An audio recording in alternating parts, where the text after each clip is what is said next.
देश में कोरोना के मामले बढ़े, 2,86,000 से ज्यादा लोग संक्रमित अब तक हो चुके हैं। अब तक 8,000 से ज्यादा मौत भी हो चुकी हैं। 24 घंटे में एक बार फिर 10,000 के बेहद करीब नए मरीज आए। 24 घंटे में 9,996 मरीज सामने आ चुके हैं। राहत की बात यह है कि लगातार दूसरे दिन भी सही होने वाले मरीजों का आंकड़ा बढ़ रहा है। अब तक 1,41,000 से ज्यादा लोग ठीक हो चुके हैं।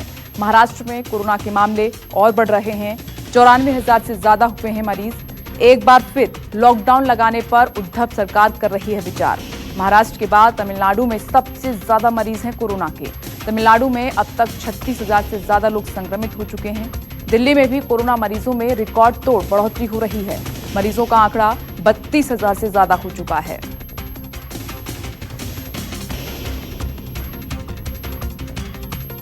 रिजॉर्ट में शिफ्ट किए गए राजस्थान कांग्रेस के तमाम विधायक। राजस्थान की 3 राज्यसभा सीटों के चुनाव से पहले हलचल काफी तेज हो चुकी है। राजस्थान में कांग्रेस को खरीद फरोख्त का डर लग रहा है। सीएम गहलोत बोले हैं, पार्टी के सभी विधायक एकजुट हैं, लोभ लालच में नहीं आने वाले। कांग्रेस नेताओं का आरोप ये है कि बीजेपी राजस्थान में भी गुजरात की तर्ज पर विधायकों की तोड़फोड़ और खरीद फरोख्त करना चाहती है। कांग्रेस समर्थक विधायकों की कल देर शाम राजस्थान में एक मैराथन बैठक हुई, जिसमें राजस्थान चुनावों को लेकर रणनीति बनाई गई। कांग्रेस विधानमंडल दल के नेता महेश जोशी ने राजस्थान के डीजीपी को एक खत लिखा है। खत में विधायकों को लालच देने का आरोप लगाया गया है। बीजेपी ने सारे आरोपों को बेबुनियाद बताया। राजस्थान के 3 सीटों पर कांग्रेस और बीजेपी ने 2-2 उम्मीदवार खड़े कर दिए हैं। 19 जून को होना है चुनाव। प्रधानमंत्री नरेंद्र मोदी ने वीडियो कॉन्फ्रेंसिंग के माध्यम से इंडियन चैम्बर्स ऑफ कॉमर्स के 95वें सालाना पूर्ण अधिवेशन में हिस्सा लिया। कहा, यह समय देश को नई ऊंचाइयों पर ले जाने के लिए कड़े निर्णय लेने और साहसिक निवेश करने का है। पीएम मोदी ने कहा कि आत्मनिर्भर भारत बनाने के लिए कोविड-19 संकट को अवसर में बदलने की जरूरत है। देश को जिन सामानों का विदेशों से आयात करना पड़ता है, उनका देश में ही विनिर्माण सुनिश्चित करने के लिए हमें कदम उठाने होंगे। कोविड-19 संकट ने हमें ये समझने का मौका दिया है कि कैसे इस दिशा में किए जा रहे प्रयासों की गति को बढ़ाया जाए। प्रधानमंत्री ने कहा, भारत कोविड-19 संकट के साथ साथ बाढ़, टिड्डी दल के हमले और भूकंप जैसी कई चुनौतियों से लड़ रहा है। आत्मनिर्भर भारत बनाने के लिए हमें संकट को अवसर में बदलना होगा।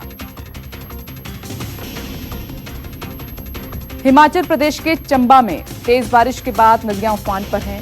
नदी के तेज बहाव में बच्चे फंस गए। बच्चे अपने ननिहाल जा रहे थे और इस दौरान तेज बहाव अचानक से आ गया। तेज पानी देखकर बच्चे घबरा गए और किनारे पर आ गए, पर एक बच्चा पानी में फंस गया। बच्चा पत्थर पकड़कर खड़ा रहा। बच्चों की चीख पुकार सुनकर आसपास के लोग मौके पर पहुंचे। बच्चे का रेस्क्यू ऑपरेशन शुरू किया गया। मदद के लिए जुटे और रस्सी की मदद से रेस्क्यू किया गया। बुधवार को पहाड़ों पर जबरदस्त बारिश हुई थी। शिमला में भी जमकर बादल बरसे। हिमाचल प्रदेश की मंडी में तेज बारिश के साथ ओले भी गिरे। दिल्ली के इंद्रलोक इलाके में पुलिस चौकी पर हमले की तस्वीरें सामने आई हैं। इंद्रलोक में कुछ हथियारबंद बदमाशों ने पुलिस वालों पर लाठी डंडों से हमला कर दिया और गोली भी चलाई। ये पूरी वारदात सीसीटीवी कैमरे में कैद हो गई। देख सकते हैं, बदमाश पुलिस चौकी में घुसकर लाठी डंडों से हमला करने लगे हैं। बदमाशों का तांडव देख पुलिस ने हवाई फायरिंग की, जिसके बाद मौके से बदमाशों को भागना पड़ा। पुलिस ने हमले के 3 आरोपियों को गिरफ्तार कर लिया है, जबकि बाकी आरोपियों की तलाश लगातार जारी है। चुनावी साल में बिहार की राजनीति तेज है। आज आरजेडी सुप्रीमो लालू यादव का 73वां जन्मदिन है। तेजस्वी यादव अपने पिता से मिलने रिम्स अस्पताल पहुंचे।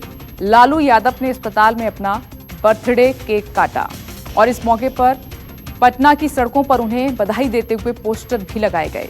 लेकिन इन्हीं पोस्टर के बीच एक ऐसा पोस्टर भी नजर आया जो सबका ध्यान खींच रहा था। इस पोस्टर में लालू परिवार की संपत्तियों का ब्यौरा दिया गया है।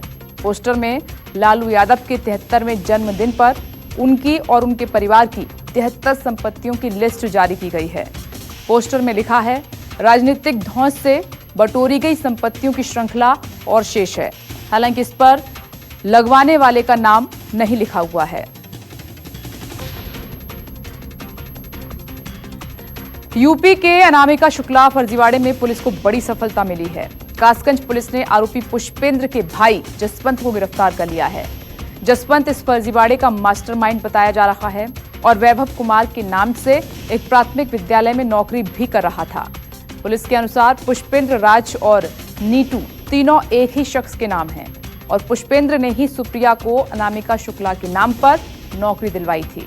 बताया जा रहा है कि फर्जी कागजों के आधार पर नौकरी का ये फर्जीवाड़ा करीब 7 साल से चल रहा था। फिलहाल पुष्पेंद्र पुलिस की गिरफ्त से बाहर है।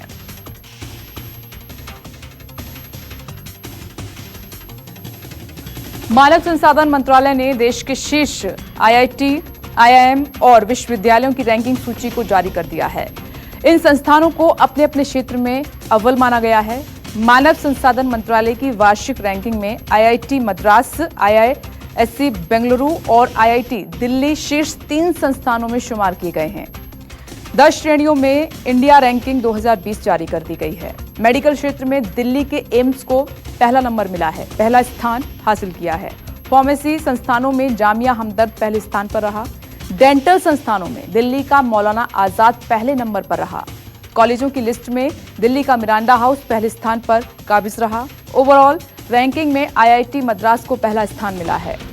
मानव संसाधन विकास मंत्री डॉक्टर रमेश पोखरियाल निशंक ने इस सूची को जारी किया है।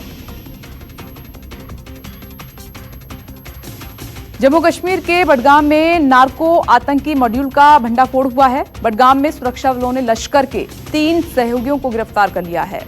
गिरफ्तार आतंकियों के पास से 21 किलो हेरोइन बरामद की गई है, जिसकी कीमत 100 करोड़ रुपए आंकी जा रही है। इसके अलावा कैश 1 करोड़ 34 लाख रुपए और हथियार बरामद हुए हैं। घाटी में लगातार आतंकियों के खिलाफ ऑपरेशन चलाए जा रहे हैं। कल शोपियां तो आज बडगाम में आतंकियों के साथ एनकाउंटर हुआ।